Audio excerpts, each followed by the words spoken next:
So let me share my screen.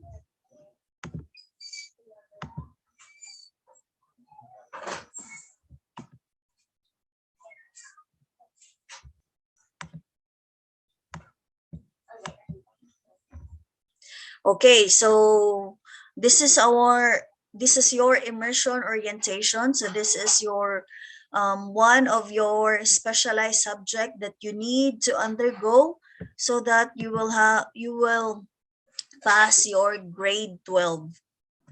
Okay. So as what I have said on the card day pag kuan ani, so ang work immersion ninyo is essential, one of the essential highlight of the K to 12 curriculum in the senior high school. Okay. So since ever since the pandemic happened, so nausab ang work immersion because ang work immersion unta nato naunta tay mga immersion partners. So for example, ang Fairbank or any government any banks nga naa diri sa Daan Bantayan and as well as sa Bugo. So gi-utilize nato ang katong sa East West and then sa City Savings. So naata dito yung mga immersion students sa una sa wala pa'y pandemic, but because of the pandemic mo ni ang nahitabo, so the Department of Education made kanang nabuhat sila og memo para sa work immersion nga mabuhat ra within sa balay nga walay lakaw-lakaw ang mga bata. Okay? Because of the crisis situation. So under the guidelines set by the Department of Education, so there are activities or models suggested and guided by the MILC. So ang MILC nato, this is the most essential learning competencies. Siguro if makita ninyo sa inyong weekly home learning plan, makita dito kung unsay competency nga inyuhang makuha sa inyong subject. So this one also sa ato asad kanang work immersion naa gihapon sa tay competency nga gi-follow ani. So for the academic track, so which is our ABM, the Accountancy, Business and Management,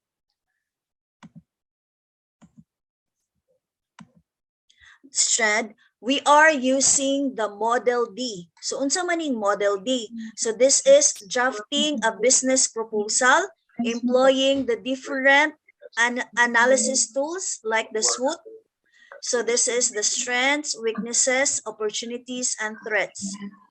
Okay, so we are using the Model D. Ang Model D is you need to draft a business proposal employing SWOT. Kani siya. And then appropriate in the current condition of the locality. So since our locality now is, I think ang Cebu is level 2 gihapon, pero dili na gud siya inana ka restricted ang ato ang mga buhaton because you can go now to any store. So for example, ang Prince. So pwede na makasud ang Prince even though vaccinated ka or unvaccinated as long as ning follow gihapon sa health protocols. Okay? So I am implementing the Model D because it is more practical and proper to implement because ang models A, B, and C, it would require limited face-to-face following the minimum health protocols by the IATF. So kinahanglan siya nga kanang mukuan na ay mag face to face good mo ani atong sa ABC, pero this one pwede ra gud siya in the comfort of your home and kanang sa inyuhang asa mo inyuhang kuan ganahan. Okay, so dili ra gud ni siya kinahanglan nga pirmi mo magkita sa inyuhang ka group. So next. So this is the DepEd memorandum nga na-guide ni siya na inline. So this is DMC1 2020-0085. So guidelines for work immersion implementation during crisis situation. So diha na guided ang atuang MILCs. Okay?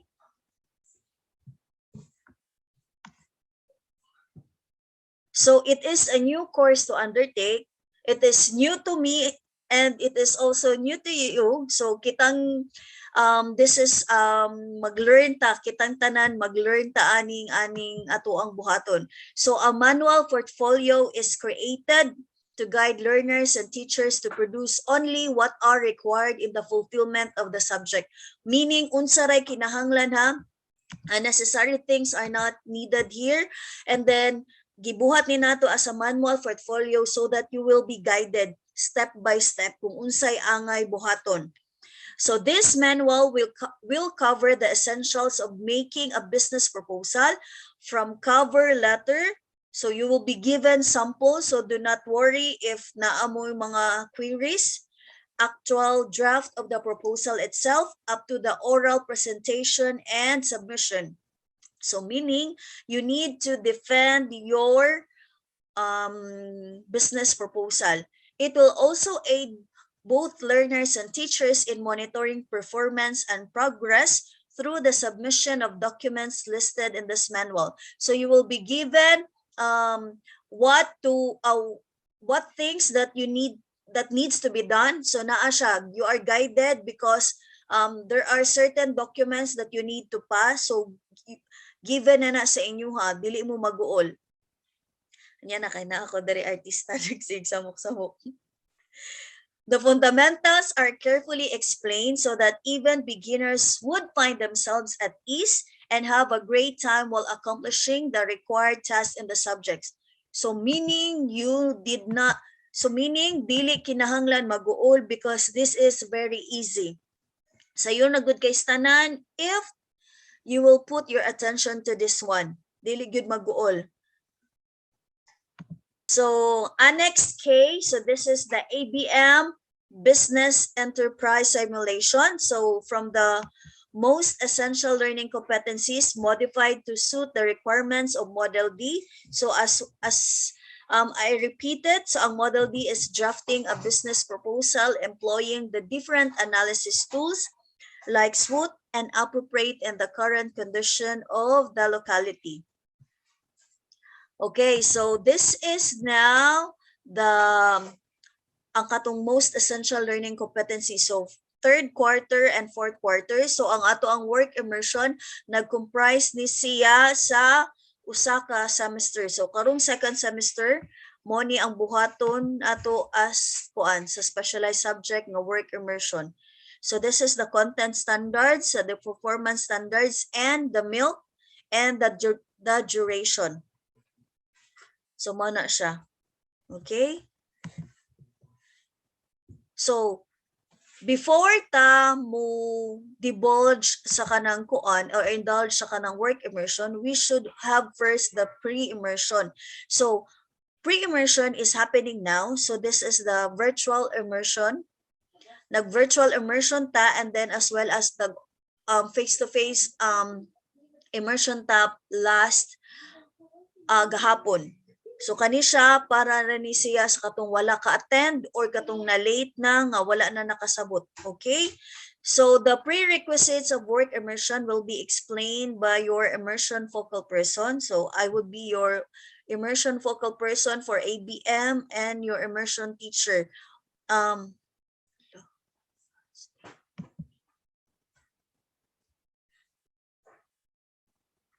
And for the ABM Morgan, si Ma'am Nancy, inyong immersion teacher. But still, you can ask me questions because as for the ABM, I am the immersion focal person, okay? So what would happen during the immersion? So the learners shall accomplish the following activities, so which is outlined in the manual and portfolio. So first is the learner's information sheet. So this is all about you. This is all about the learners. So unsay mga murag nahug na siya nga mao ni siya ang biodata. Okay? So need not worry because template will be given. Hataga na gyud og template, di maguol. Initial data and groups calendar of activities. So calendar of activities, unsay mga steps buhaton, and then when will be that happening, kung kanus ana siya may tabo. Business plan template, market scanning, industry review or competitors profile and methodology. So outline of business proposal, draft of business proposal and cover letter, and your resume.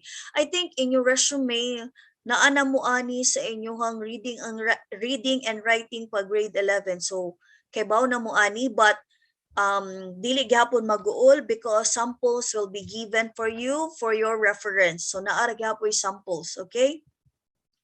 And for your post-immersion, so for learners whose modality is online distance learning, so a virtual oral presentation is required, while learners whose modality is on modular distance learning, so submission of video presentation is sought. So you must accomplish the manual and portfolio, and as well as you need to, so as a group, kinahanglan do a video presentation about your business proposal. So kinahanglan na ay video presentation sa inyong business proposal. So that is the post-immersion. So before doing the manual and portfolio, so these are the things that you need to do. So first, students must accomplish the learner's information sheet. So mao ni siya ang angay buhaton. So this is what the learner's information sheet would look like. So this is the personal data. So nahuglagod siya nga biodata nimo. Your name, all about you, and then your family background, your father's and mother's name, and then your school, and then in case of emergency. So you need to attach here your picture. So kinahanglan na ay picture diha kanang sa box nga nakabutang. So here na ay picture, so kinahanglan i-attach ang picture. So mo attach ka picture. So since you will be attaching your picture, so kinahanglan katong formal ha, dili nga katong mga nag-selfie nga picture nga nagpa-cute. Kato dapat formal nga picture. Okay? So second thing that you need to do, so form a group of 5. So actually ang ABM naa ni sila group na some others are 6 and then ang uban kay 5 ra. So kinahanglan sad kamo sang kanang Morgan, you need to group yourselves, but depende na sa inyo kinsa inyohang kauban, okay? You have the liberty to choose kung kinsa inyohang ka-group. And then after having your group, you need to accomplish and submit a business simulation group ID to the work immersion teacher. So a team leader must be chosen among the group. So you need to choose your leader. So the title of the business proposal shall likewise be agreed right after the grouping has been formed. So since nanamoy group, so you need now to discuss what would be the title of your business proposal para at least kanang gamay-gamay na lang inyong buhaton na namoy idea kung unsa inyong buhaton next. Okay? So this is what the business simulation group ID would look like. So your strand and section, and then the subject,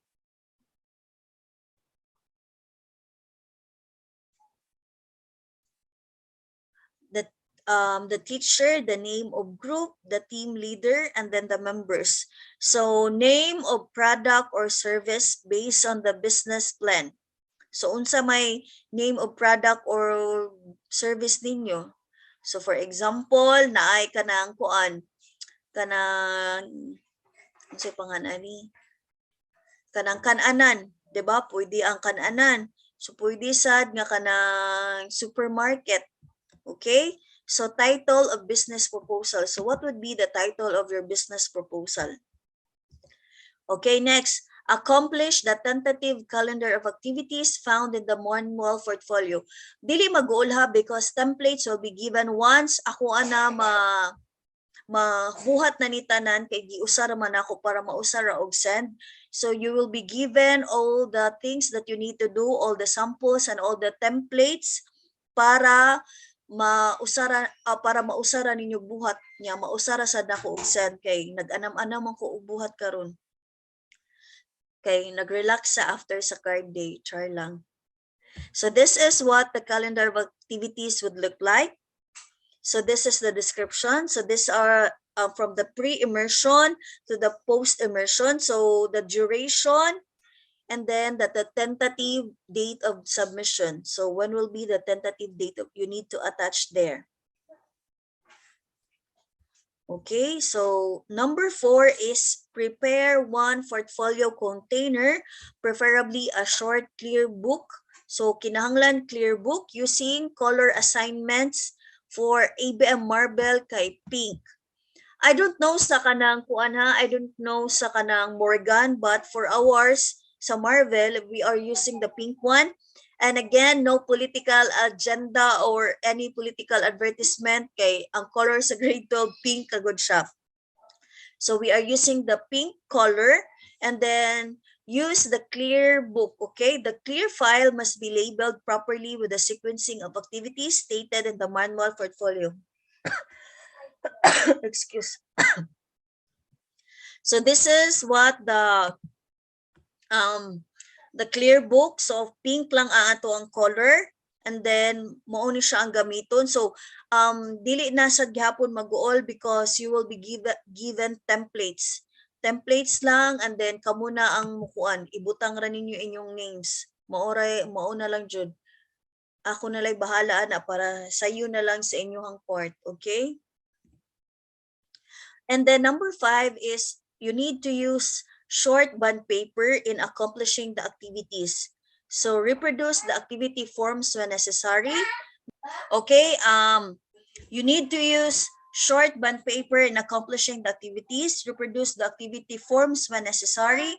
Final copies of output. So all the things that is needed for the portfolio must be computerized. Okay, so kinahanglan computerized siya. Dili ta mo dawat og kanang handwritten na because you will be making a business proposal, so kinahanglan kuan siya kanang computerized, okay?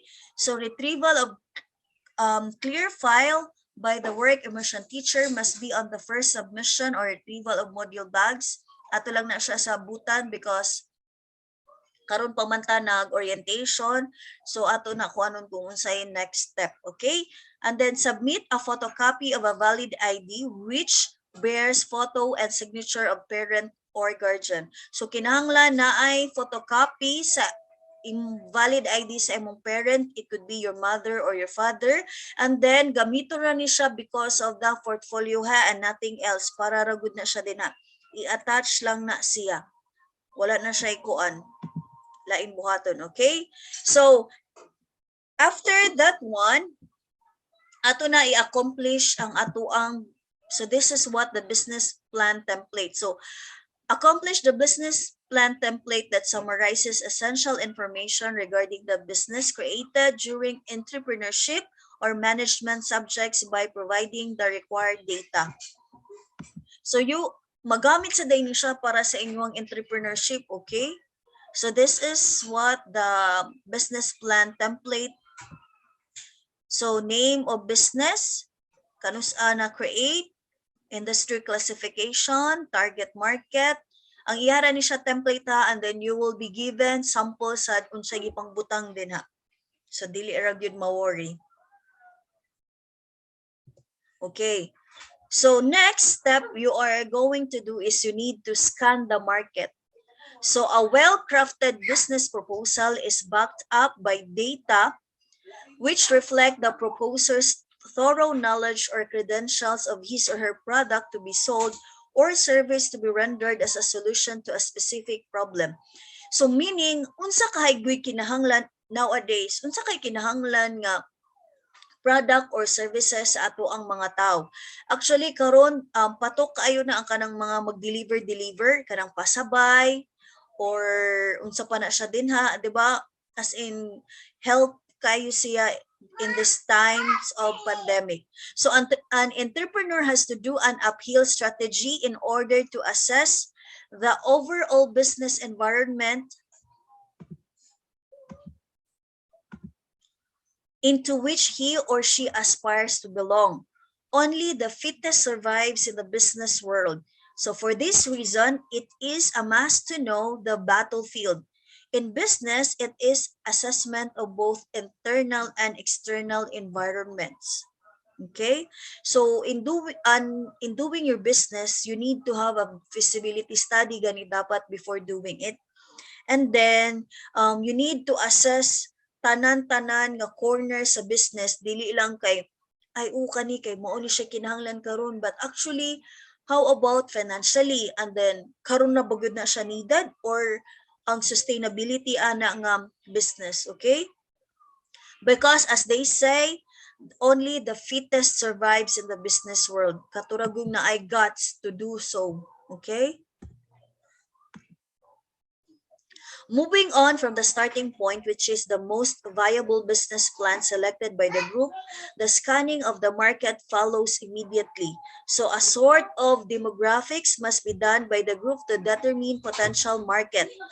Next is to determine the 5 forces which are considered threats to the business venture, which include new entrants, buyers, substitute products, and rivalry among existing businesses. So there are 5 forces that you need to consider threats. So dili lang tayo ni siya kanang happy-happy lang kay na may business, okay na ni siya. But actually there are forces that are threats to your business. So these are na ay the same nga product sa imuha, na ay buyer baron nga kanang moreklamo, and then you need to have a substitute product. Dili lang kay kanira akong gi-offer. So at least naa siya variety nga makapilian sa mga tao. Uy, naapaday ko, for example, ay namaligya day ko diri og kanang kuan. Namaligya day ko diri og kanang cake. So aside sa cake, what services can you offer? So pwede sad ka nga mo decorate, ana. So that would be the substitute products, and the other thing is the rivalry. Just like ang sari-sari store, for example, naa ka tindahan diri, then the next na sad nga house na nagtukod na sad siya og sari-sari store, 'di ba? So naa na siya, pero dali ra kaayo nga nawala ang sari-sari store, wala na ka-sustain because wala nagbuhat og business proposal. Mao na siya. So knowing business entities, their locations, products, or services offered will pave the way to observing potential needs or problems and offer corresponding solutions in the most appropriate way of introducing a business proposal. So mao na siya that you need to scan the market. So in scanning, this is the scanning template. So the market, industry review, and competitors profile. So this is the opportunity attractive test, and methodology and competitive force matrix. Naara ni siya, given na ni siya, no, don't worry, okay? So this is the market. So this is an example, okay?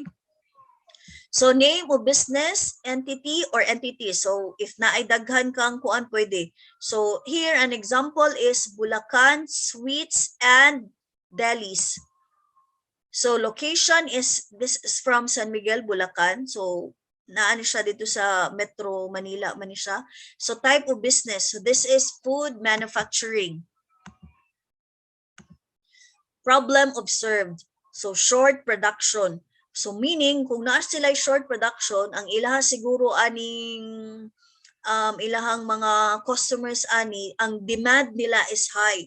So naa sila short production, dili siguro dayon nila ma-meet ang mga kuan sa ilang mga customers.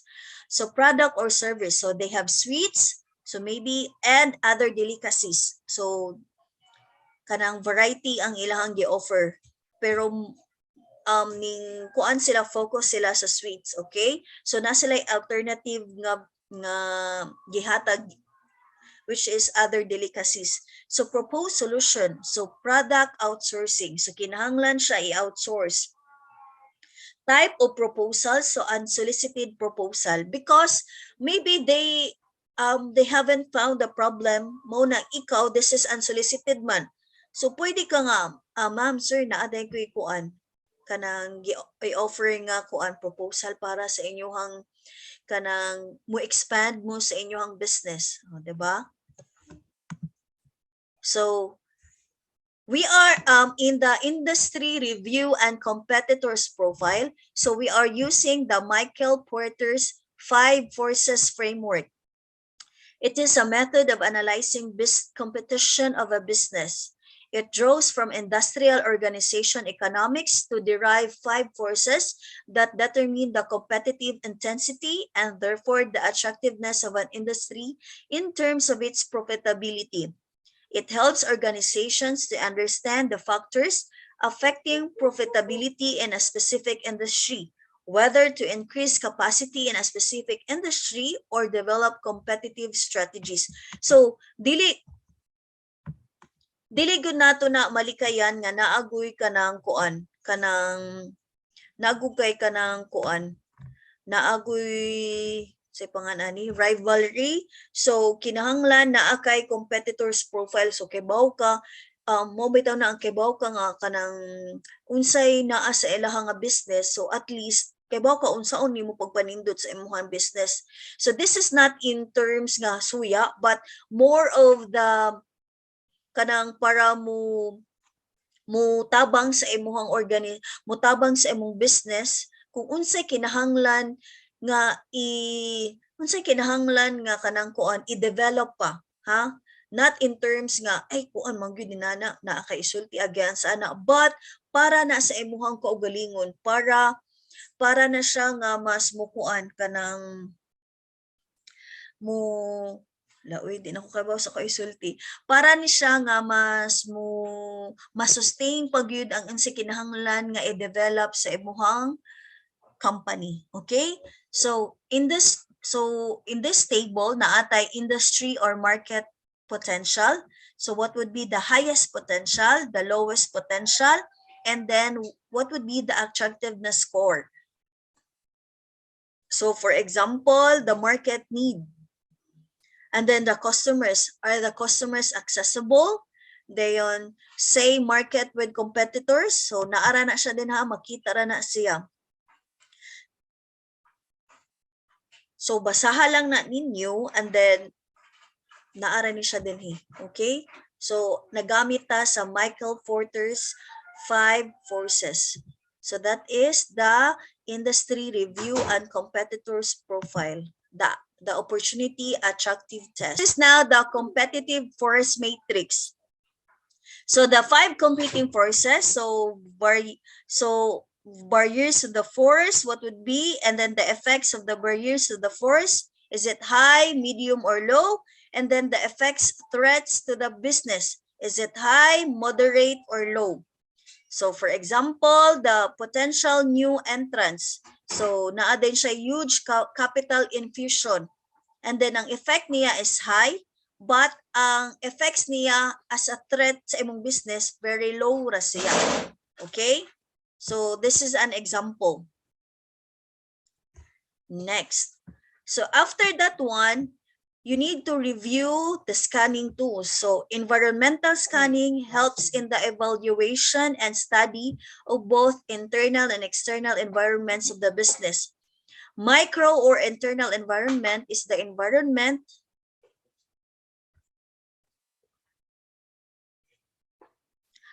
micro or internal environment is the environment within the business which includes common forces such as resources, culture, and structure.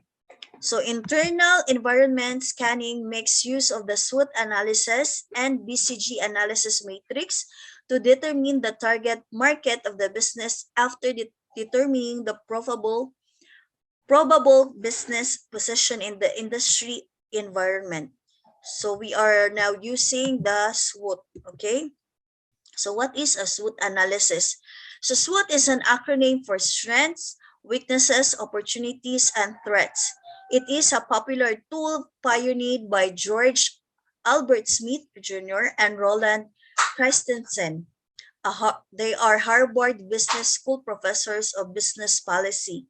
So strong employee attributes, excellent customer service, large market share, personal relationships with customers, leaderships in product innovation, highly efficient, low-cost manufacturing, high integrity are examples of strengths. So confusing service policies, demoralized employees, autocratic form of leadership, unskilled workers, poor technological structures, these are examples of weaknesses. Okay? So opportunities are business situations in the form of products or services that must be exploited because of their profit and growth potentials. So threats, on the other hand, are possible external events that may harm the business. Both strengths and weaknesses are well within the control of the business entrepreneurs. So it is an internal environment. So while opportunities and threats are outside the business environment. So your business have strengths and weaknesses. So ang kanang strengths and weaknesses are the internal environment.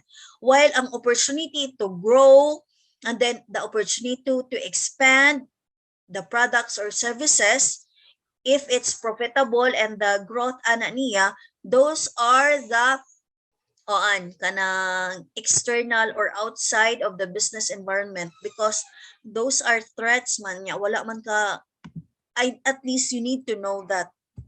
So this is an example of SWOT analysis matrix.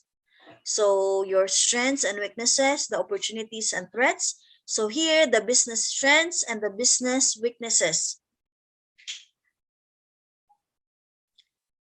And then, ang iyahang environment opportunity, so new potential consumers. So use strengths to exploit or take advantage of the business opportunity. So since na ay mga bagong consumers, so you need to exploit that. So kinahanglan na nimong i-explore unsay imuhang ma-take advantage ana nga new opportunity, okay? And then while its weakness, overcome or avoid weaknesses by taking advantage of business opportunities. So meaning naa siya ka ng pros and cons ana. While ang iyang environment threats, entry of new competitors. So use strengths to avoid threats and then minimize weakness to avoid strengths. So you need to utilize your strategy para ma-avoid ang threats and as well as ma-minimize siya. Okay, so that is an example of SWOT. Next is, now that you know already the SWOT, so once you have done your research or gathering of data is completed by using the scanning tools provided, it is time to begin writing the business proposal. So before diving into writing, you need to outline the major sections of the business proposal and the pertinent information to be included. So this will ensure focus and the message stays intact. So these are the following suggested tips in writing your business proposal. So first is you need to start with an outline. Next is include data and visuals. So katong scanning na nimo, scanning the market and then all the tools that needed. So add social proof, incorporate video in the proposal, use a call to action, include upsell and add-on opportunities, create a sense of urgency, then keep it simple, then make the decisions for clients stay on brand and then the quality control. So these are the following tips that you need to do in doing your business proposal. So As what I have said, dili ra mag-uol because you will be guided step by step because of the manual. So this is a manual. You will be given a manual, and then after that one, you make it as a portfolio. So dili ra gyud mag-uol because manual will be given. And then ako pagod siya gihanay pamangyud ang manual, so wala pa siya kanang nakuan, wala pa nako nahatag. But rest assured that you will be given the manual in no time soon. Okay? Maybe before ma-end ni ang week, mahuma na guro to nako ang tanan from the first things that you need to do to the last nga katong unsay buhaton para mausara nako og hatag. Okay, so do you have any questions? So that is now anay question diri. Good evening, ma'am. Ang group para sa business proposal kay you may ask your question through the chat box, so para ako na yung basa din mohatag og answer. Good evening, ma'am. Ang group para sa business proposal kay same group para siya sa research sa 3I subject. Actually sa ako ang section sa Marvel wala ko ni follow because sa research ako nag-group sa ilaha within the locality, and then naa may problem arise because some other members are not functioning well. So what I did, you have the members now, or the students have the liberty to choose kinsa ang ilahang ka-members. So I don't know sa inyong case kang Ma'am Nancy, but you can ask her kung unsa iyahang gusto. Pwede ba i-follow ang katong sa ako sa research, or you make your own kanang groups. So at least in a group you have 5 members. Okay? Sige, any other question? Wala na question? Nasabtan ra? Mugasto gyud ta aniha sa mga parents nga naa diri. Mugasto gyud because of the printing, because of the bond paper, because of the computer nga kinahanglan siya i-type. But rest assured, the rest ra gyud nga ang process ana ako ra gyud na given ra gyud na sa ilaha. You need to guide your mga anak. You need to guide them nga para mahuman ra dayon ni, and then para dili sad sila kanang kuan. You need to guide and support them financially and then mentally. I-check i-check sila kung okay ra ba ana. So mauna sa mga parents mao ni siya mogasto gyud, pero part man ni kay kinahanglan man gyud nga maka-produce og portfolio for their output sa ilahang work immersion. Sige, anything else? Any questions pa? Wala na questions? Pwede na bitaw mo ka nang i-unmute ninyo inyong kuan basi na amoy ganahan isulti. Good evening, ma'am. Sige, unsa man Ria? Do you have any question? Ma'am, last question po. Ang business proposal template kay same ra siya for both same ra. So since, as what I have said a while ago, I am the immersion focal person for ABM. So same ra. Usara ka, maura na atong buhaton ang model D. Okay? Sige. Sige pa, question pa.